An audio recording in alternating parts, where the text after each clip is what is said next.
President Trump arrives to speak at a campaign rally on Monday at the Santa Ana Star Center in Rio Rancho, NM. Evan Vucci, ap Henry Olsen Columnist focusing on politics, populism, and American conservative thought. September 17 at 2:43 p.m. President Trump's claim during a rally in New Mexico on Monday that he could win the state based on Hispanic votes caused much eye-rolling among Washington pundits.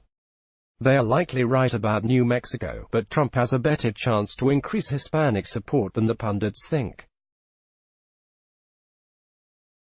The common wisdom holds that Trump's past rhetoric about Hispanics and his immigration policies have turned this group against him. That's not a surprising view given Trump's many well-reported comments about Hispanics from the 2016 campaign and the focus Trump has placed in his presidency on building the border wall and reducing the surge of refugees seeking asylum from Hispanic countries in Central America.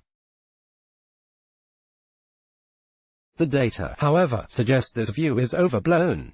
Trump's Hispanic support in 2016 was in line with that received by other recent Republican nominees. Exit polls show Trump received 28% of the Hispanic vote, a number confirmed by subsequent analysis by the Pew Research Center.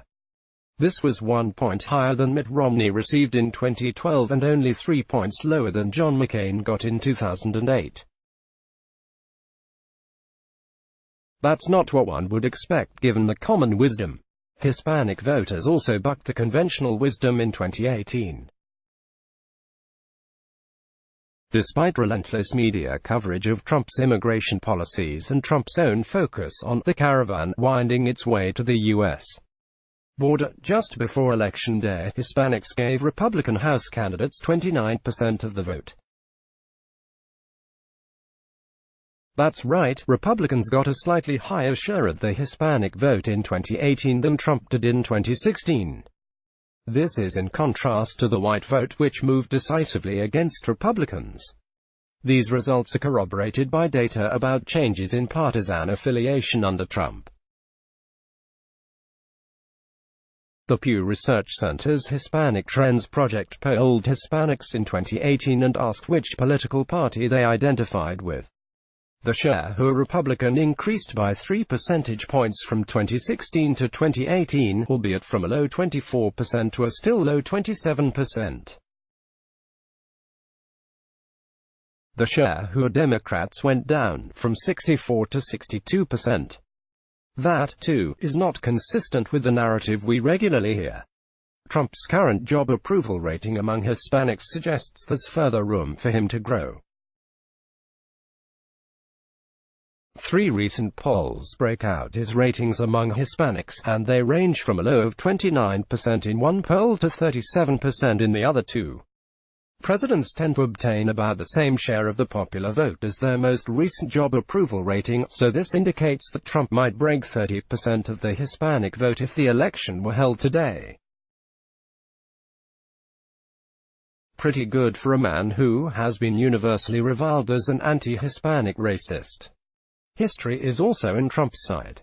Presidents Ronald Reagan and George W. Bush both received significant increases in their Hispanic vote totals in their re-election bids. While they surely were aided because they were former governors in states with large Hispanic populations, they also both took tough foreign policy stances and presided over growing economies.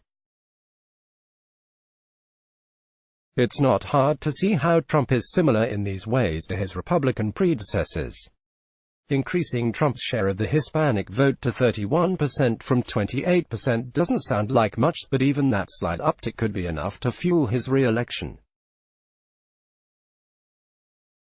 Hispanics are a significant component of the electorate in the key states of Florida, Arizona and Nevada. Hiking his share of the Hispanic vote by a mere 3 percentage points in each state shifts the margin by about a point in his favor. Raise it by 5 points, and Florida becomes safe for Trump, Arizona becomes difficult for Democrats to win, and Nevada becomes a toss-up. Trump would still lose Hispanics by large margins, but the slight reduction in the degree of that loss would pay huge dividends. Trump is not going to win New Mexico. but he can win more Hispanic votes than he did in 2016. If his new effort is successful, it could help him just enough to put him over the top. Read more. David Byler, Trump's support among Hispanics and Latinos is real. Don't assume it will fade. Paul Waldman, Trump's 2020 strategy looks less and less tethered to reality. Letter to the editor. Trump ignores and hurts Hispanics' job gains, lets block ads. Why?